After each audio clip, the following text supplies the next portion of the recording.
और ISI specially Bharat के border पर चीन के साथ गलवान 2 करने की कोशिश में तो नहीं है, क्योंकि जब गलवान हुआ था वो भी अचानक इरप्ट हुआ था और उसके बाद हमने देखा कि बहुत दिनों तक जबरदस्त तनाव रहा था एलएसी पर।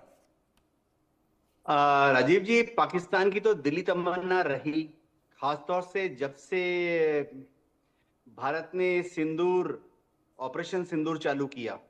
पाकिस्तान की दिली तमन्ना रही कि चीन भी तिब्बत में और खासतौर से ईस्ट में अरुणाचल प्रदेश की तरफ, तवांग की तरफ कुछ हरकत करे या लोंगजू की तरफ कुछ हरकत करे, क्योंकि पाकिस्तान सोच रहा था कि ऐसा करने पर हमारी जो फौज है, एयरफोर्स और आर्मी, हमारी स्ट्रेटेजिक ध्यान जो है, आधा ध्यान अरुणाचल प्रदेश की तरफ चला जाएगा, सिक्किम की तरफ चला जाएगा।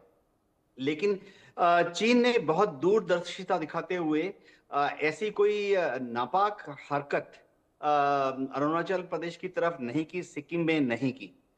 ये दिखाता है कि चीन को भी मालूम है कि उसने इतने मुश्किल से करीबन 20 राउंड कोर कमांडर टॉक्स के बाद जो एक थोड़ा सा कॉन्फिडेंस बिल्डिंग मेजर्स काम कर रहे हैं, उसको वो सैबोटाइज नहीं होने देना चाहता।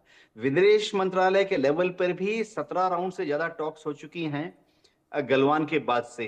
तो चीन उसको अभी नुकसान नहीं पहुंचाना चाहता।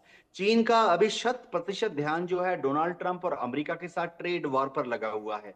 ऐसे में वो भारत को अपनी तरफ रखना या भारत को नाराज तो एकदम नहीं करना चाहेगा।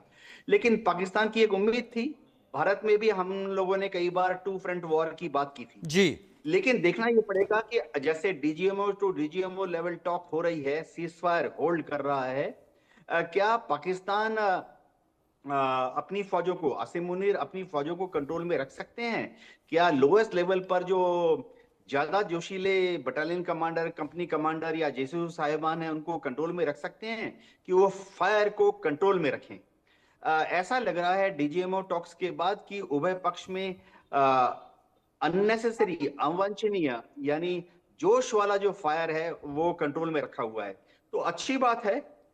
सीजफायर अगर कुछ दिन और चला, हो सकता है नेक्स्ट फेज में NSA to NSA level talk हो, जिससे कि विदेश मंत्रालय लेवल पर भी शांति वार्ता के लिए एक जमीन चालू हो जाएगी। जी।